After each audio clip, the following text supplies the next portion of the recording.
예, 한마디로 이번 추경은 소득주도 성장에서 한 발자취도 벗어나지 않는 끝까지 주장하는 그 내용의 추경입니다. 이번 추경이 말이 안 되는 이유 5가지 말씀드립니다. 짧게. 첫째, 국가재정법에 위배되는 탈법 추경입니다. 국가재정법이 2008년도에 1월 1일부터 시작되고 그 이전에 5, 60년 동안은 예산회계법이라는 게 있었습니다. 근데 그 예산회계법 조항의 추경이 어떻게 되었냐면은 예산 성립 후에 생긴 사유로 인하여 성립된 예산의 변경을 가할 필요가 있을 때 그때 정부가 추경 편성해라. 그런데도 불구하고 그것도 너무 넓다. 이렇게 해가지고 재정법 만들면서 좁혔습니다. 확정된 예산의 변경을 가하는데 다음의 경우 이후에는 하지 마라. 다음의 경우에만 해라. 하는 게 얼마나 어렵게 됐냐면은 기본 정신이 첫 번째가 전쟁, 대규모 재해입니다. 그거는 국민 누구든지 손 못 흔들 겁니다. 거기에 준해서 2호에 가서 두 번째 해놓은 게 경기 침체, 대량 실업, 남북관계 이런 것들이 발생하였거나 발생할 우려가 있을 때 이렇게 되는데 지금 아마 정부에서는 경기 침체 우려 이걸 갖다 걸어가지고 나오는 것 같아요. 그런데 이번에 또 4월 24일 날 정부가 이제 보도자료 뿌린 거 보니까 제목에 보니까 미세먼지하고 민생 추경입니다. 민생 추경이에요. 이 정부 들고 매년 봄에 17년, 18년, 19년 봄에 추경합니다. 그런데 계속해서 민생 가져오는데 2017년에 예결위에서 여당을 향해서 백재현 위원장이 공식적으로 부대 의견으로 채택한 게 있습니다.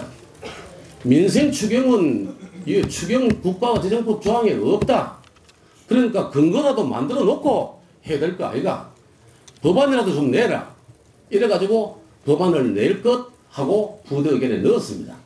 넣었는데 7월 22일 날 추경 통과시키고 1년 뒤에 백재현 의원이 내년에 아주 손도 못 대고 있다 하는 그런 말씀드리니까 민생 추경은 근거도 없고 그리고 경기 침체 우려는 지금까지 정부가 해온 거는 뭐냐 하면은 침체의 우려를 뭘로 보느냐.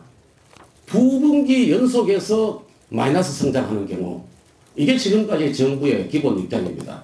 그러니까 이번에 1, 4분기에 마이너스 0.4% 2, 4분기 계속해서 마이너스 나온다 하면 이거는 경기 침체 우려로 정부 국민 세금을 퍼부어야 된다 하는 논리가 쓰는데 지금 그것도 아닌데 지금 추진하고 있고 두 번째로는 대통령하고 청와대하고 하는 얘기하고 부총리하고 장관들 얘기는 조금 다릅니다. 크게는 뭐냐면은 대통령께서는 지금까지도 제일 마지막 발언이 우리 경제 개선되고 있다.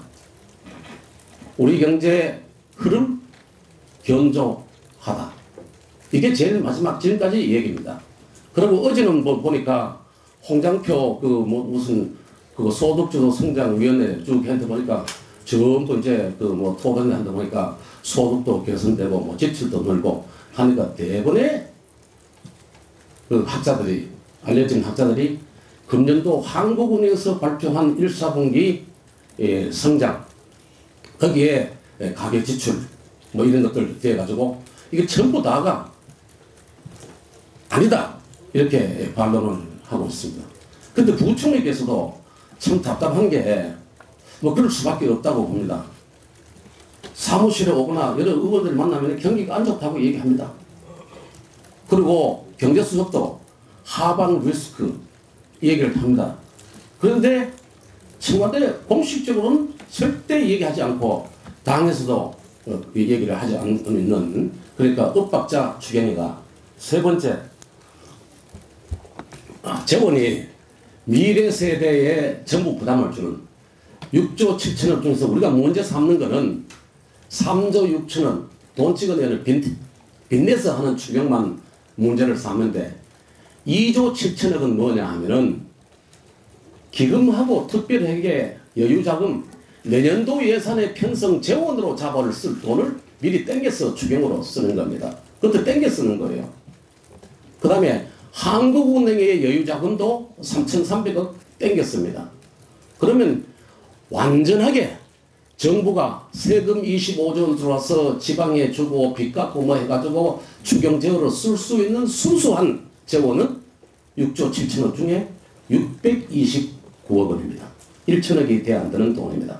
나머지는 전부 다 임시방편으로 땡겨 쓰거나 빚내거나 하는 재원이다 하는 말씀을 드리고요. 그 다음에 이 정부의 그 세금 퍼즐리즘, 재정 중독 이런 게 얼마나 심하냐 하면요. 여기 보면은 전 정부에서 좀 너무 긴축 재정을 했다는 부분입니다만 이 정부 들고 2년 동안에 추경 3번 하고 본 예산 늘리는 게 90조입니다. 90조 원. 이전 정부의 4년 동안에 재정 추가한 거, 플러스 시킨 거 87조 원입니다. 그 얘기는 뭐냐면은 이 정부의 재정 증가 속도가 과거보다가 그러니까 2년에 늘린 게 4년에 늘린 것보다 조금 더 많으니까 배 이상 빠르다 하는 겁니다. 그러니까 추경 계속해서 하고 그 다음에 본예산도요. 하여튼 뭐 증가율 10% 가까이 하고 내년도에도 뭐 10% 가까이 해서 500조 원 넘긴다고 합니다. 그러니까 이게 이 부담이 미래 세대 20대, 30대가 40대, 50대 됐을 때 부담으로 오는 거 이거는 5년 정부에서는 생각도 하지 않는다 하는 그런 말씀을 드립니다. 그 다음에 마지막으로 5번째가 청와대 포퓰리즘. 그런데 이제 우리가 추경 6조 7천억 가지고 걱정을 하는데 추경 계기를 하고 또 해서 이제 작년도에 들어오는 세금 25조 중에 10조 5천억이 지방에 벌써 교부가 됩니다. 교육부하고 뭐 행정안전부 산하에 이게 생각지도 않은 돈이 생긴 겁니다. 아마 이런 돈들이 김제동 뭐 특별 이 강사를 어쩌고 하는 재원이 되는 거 아닌가 이렇게 생각을 합니다. 그러니까 지방에서는 10조 5천억 없는 돈 받아가지고 계속해서 사업 전부 다 인심 쓰고 전부 내년도 총선 중심이죠. 국가에서는 또 6조 7천억 받아가지고 지방 10조 5천억 또 지방 재정하고 매칭해가지고 사업을 벌리고 있는 그러니까 이 내용을 보면은 진정하게 경제가 어려우니까 이 부분에 하자고 청문회 하자. 오히려 여당에서 주장하고 우리도 그럼 해보자. 자기들 주장하고 우리도 주장하고 해가지고 야, 이 부분에 경제 살리기 위해서 그나마 해보자. 하는 거 없이 사과도 없고 청문회도 안 하겠다 하고 계속해서 이렇게 뭐 추진하고 있는데요. 우리가 참 어렵긴 하지만은 뭐 이게 참 말씀드리기 합니다만은 지금 여당의 야당들은 참 생각도 못할 정도로 강력했습니다. 그런데 본 예산은 시한이 있습니다. 11월 30일 날 안 되면 본회의에 자동 부의됩니다. 추경은 시한이 없습니다.